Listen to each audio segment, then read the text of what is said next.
ഇന്ന് യഥാർത്ഥത്തിൽ ഈ സംഭവം നടന്നതിന് ശേഷം വി.ഡി. സതീശൻ മുഖ്യമന്ത്രിയുടെ പ്രതികരണം ഉണ്ടായിരുന്നല്ലോ. എന്തായിരുന്നു അദ്ദേഹത്തിൻ്റെ പ്രതികരണം?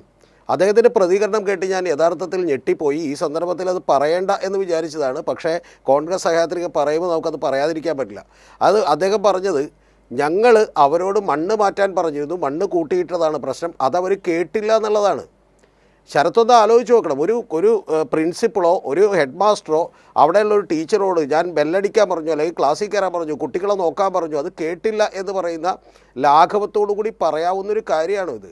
അല്ലെങ്കിൽ അങ്ങനെ പറയണമെങ്കിൽ ഒരു മുഖ്യമന്ത്രിയുടെ ഉത്തരവാദിത്വം എന്താ? അപ്പോൾ അത് ആദ്യത്തെ നമ്മൾ കണ്ടു. അതിനുശേഷം എന്താ, പി.കെ. ബഷീർ പറയുന്ന വളരെ ലളിതമായിട്ട് അദ്ദേഹം പറയുന്നൊരു കാര്യമെന്ന് പറയുന്നത്, ഞങ്ങൾ ഇത് യഥാർത്ഥത്തിൽ PWD അവിടെ വർക്കല്ല, ഞങ്ങൾക്കിതിൽ പങ്കില്ല എന്നുള്ളതാണ്. ഇവിടെ പൊതുമരാമത്ത് വകുപ്പ് സെക്രട്ടറി അടക്കം കളക്ടർ അടക്കം ദുരന്ത നിവാരണ ഈ പറയുന്ന പോലെ വലിയ അധികാരങ്ങളുള്ള കളക്ടറും അടക്കമുള്ള ആളുകൾ എന്ത് ചെയ്യുകയായിരുന്നു എന്ന് എനിക്ക് ചോദിക്കാനുള്ളത്. ഈ മണ്ണ് ഇത് വലിയ അപകടകരമായിട്ടുള്ള സിറ്റുവേഷൻ ആണെന്ന് എഴുതി തയ്യാറാക്കിയിട്ടുള്ള ഒരു കമ്മിറ്റിയുടെ രേഖകളാണ് ഇപ്പോൾ ശരത്ത് ഇവിടെ വായിച്ചത്. അത് ഞാനും വായിച്ചതാണ്. ശരത്ത് അറിയേണ്ടത് ഇത് കൂടാതെ ശരിക്കും പറഞ്ഞിട്ടുണ്ടെങ്കിൽ ഒരു ഭൗമ പരിശോധന നടത്തിയിട്ട് GSI ആണെന്നാണ് എൻ്റെ തോന്നൽ.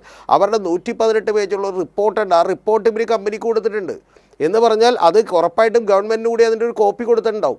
അപ്പോൾ യഥാർത്ഥത്തിൽ ഇന്നത്തെ ഇവരുടെ പ്രതികരണങ്ങളിലൂടെ നമുക്ക് ഞെട്ടലുളവാക്കുന്ന ഒരു കാര്യം എന്ന് പറയുന്നത്, ഇത്തരത്തിലുള്ള ഒരു അപകടം ഉണ്ടാകുമെന്ന് ഞങ്ങൾ അറിഞ്ഞിരുന്നു, ഞങ്ങൾ അതിനുള്ള നടപടികൾ എടുക്കാനായിട്ട് കമ്പനിയോട് പറഞ്ഞു, കമ്പനി അത് കേട്ടില്ല എന്നുള്ളത് വളരെ ലളിതമായി പറഞ്ഞുകൊണ്ടിരിക്കുകയാണ്. ഒന്ന് ആലോചിച്ച് നോക്കൂ. എന്നിട്ട് പറയുകയാണ് ഇത് മാൻ മെയ്ഡ് ഡിസാസ്റ്ററാണ് എന്നുള്ളത് അവർ തന്നെ പറയുന്നു. ആരാണ് മനുഷ്യൻ? ആ മനുഷ്യൻ യഥാർത്ഥത്തിൽ ആരാണെന്ന് ചോദിച്ചാൽ, നമ്മളിപ്പോൾ ഈ സന്ദർഭത്തിൽ ഇത് പറയണമെന്ന് എനിക്കറിയാൻ പാടില്ല, പക്ഷേ ഒരു പ്രധാനപ്പെട്ട കാര്യമുണ്ട്.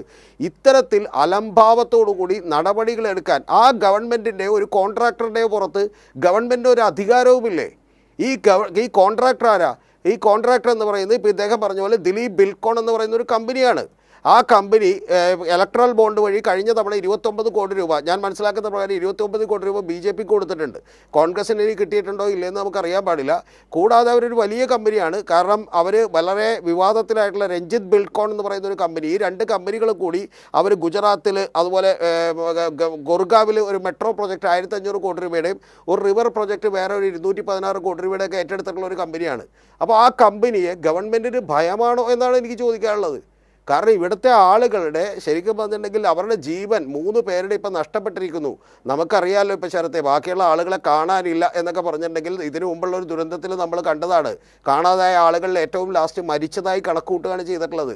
അപ്പോൾ അത്തരത്തിൽ അവിടെ തൊട്ടടുത്തുള്ള മീനാക്ഷി പാലത്തിൻ്റെ അടുത്തുള്ള ആളുകളെ മാറ്റിപ്പാർപ്പിക്കണമെന്ന് പറഞ്ഞിരുന്നു. ഇത് ചെയ്തോ? ഈ മണ്ണ് നീക്കാനുള്ള അടിയന്തരമായിട്ടുള്ള നടപടികളുണ്ടായോ? ഇതെല്ലാം പറഞ്ഞതിന് ശേഷം വളരെ അലംഭാവത്തോടുകൂടി പറയുകയാണ് ഇത് എന്ത് ചെയ്തില്ല, ചെയ്തില്ല. ഇനി അടുത്തൊരു വാചകം, നമ്മുടെ രാജ്ഭവൻ ഉണ്ണിത്താനും അതുപോലെ പി.കെ. ബഷീറൊക്കെ പറയുകയാണ് ഇത് കേന്ദ്ര പരിസ്ഥിതി മന്ത്രാലയം ഇതിനെങ്ങനെയാണ് അനുമതി നൽകിയതെന്ന് അറിയില്ല എന്നാണ്. എങ്കിൽ അവർ അധികാരത്തിലെത്തുമ്പോൾ തന്നെ ഈ പ്രൊജക്റ്റിനെതിരാണെങ്കിൽ ആ പ്രൊജക്റ്റ് നിർത്തിവെക്കണ്ടായിരുന്നു, ഞങ്ങൾ ഈ പ്രൊജക്റ്റുമായി മുന്നോട്ട് പോകുന്നില്ല എന്ന് പറയണ്ടായിരുന്നു. അല്ലെങ്കിൽ അത്തരത്തിലുള്ള ഏതെങ്കിലും തരത്തിലുള്ള ഒരു പ്രഖ്യാപനം പോലും അവർ നടത്തിയിട്ടുണ്ടോ? ഇപ്പം നിയമപരമായി അതൊക്കെ കുറച്ച് ബുദ്ധിമുട്ടുള്ള കാര്യമായിരിക്കും. പക്ഷേ അതൊക്കെ മാറ്റിവെച്ചുകൊണ്ട് താൽക്കാലികമായി ഇപ്പം നമുക്ക് ചെയ്യാൻ കഴിയാവുന്ന, സത്യം പറഞ്ഞിട്ടുണ്ടെങ്കിൽ സ്കൂളിൻ്റെ ഗേറ്റ് അടച്ചാൽ കുട്ടികൾ പുറത്തേക്ക് പോകുമെന്ന് പറഞ്ഞാൽ ആ ഗേറ്റ് അടക്കാതിരുന്നതിന് പണിത് സ്കൂളിലെയും അതുപോലെ തന്നെ അവിടെ വിദ്യാലയം തുടങ്ങിയതിനെക്കുറിച്ചൊക്കെ കുറ്റം പറഞ്ഞുകൊണ്ടിരിക്കുന്നതിൻ്റെ ആവശ്യം എന്താണ്? ഇനി ഇവിടെ റജി പറഞ്ഞിട്ടുള്ള അടുത്തൊരു കാര്യം, പരിസ്ഥിതിപരമായിട്ട് ചില ആളുകളൊക്കെ ഈ പ്രൊജക്റ്റിനെതിരെ പ്രശ്നങ്ങളൊക്കെ ഉയർത്തി കാണിച്ചിരുന്നു. ശരിയാണ്. പക്ഷേ ഇത് യഥാർത്ഥത്തിൽ ഒരു പരിസ്ഥിതി സംരക്ഷണ സമിതി, പ്രകൃതി പരിസ്ഥിതി സംരക്ഷണ സമിതി തന്നെ സുപ്രീം കോടതി വരെ പോവുകയും സുപ്രീം കോടതി ഇതൊരു നാഷണൽ ഇമ്പോർട്ടൻസ് ഉള്ള പ്രൊജക്റ്റാണെന്ന് പറയുകയും ചെയ്തിട്ടുള്ളൊരു കാര്യമാണ്.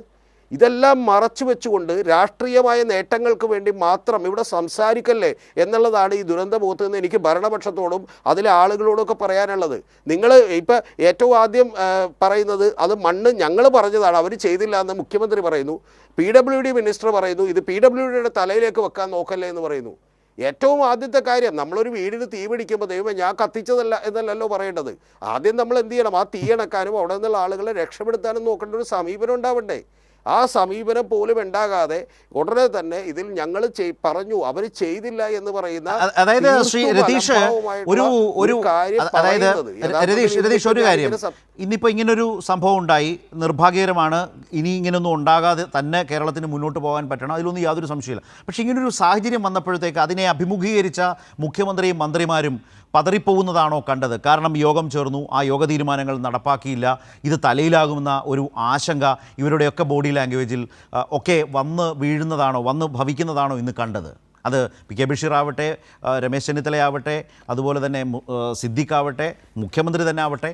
അല്ല, തീർച്ചയായിട്ടും അത് അത്തരത്തിൽ ഇതിൻ്റെ ഏറ്റവും പ്രധാനപ്പെട്ട കാര്യം, അങ്ങനെ ഒരു ഭയം ഉണ്ടാകാനുള്ള കാരണം എന്താണെന്നുള്ളത് നമ്മളൊന്ന് പരിശോധിച്ചാൽ മനസ്സിലാക്കാവുന്നൊരു കാര്യം, ഇത് ഒഴിവാക്കാൻ കഴിയാവുന്ന ഒരു ദുരന്തമായിരുന്നു. ഞങ്ങൾ കർശനമായിട്ടുള്ള നടപടിയെടുക്കുകയും ആ കോൺട്രാക്ടേഴ്സിനെ കൊണ്ട് അത് ചെയ്യിപ്പിക്കുകയും ചെയ്തിരുന്നുവെങ്കിൽ ഒഴിവാക്കാനാകുമായിരുന്ന ഒരു ദുരന്തമായിരുന്നു എന്ന് പറയുന്ന ഒരു കുറ്റബോധം അവരുടെ ഉള്ളിൽ ഭയമുണ്ടാക്കിയിട്ടുണ്ടെന്നാണ് ഞാൻ വിചാരിക്കുന്നത്.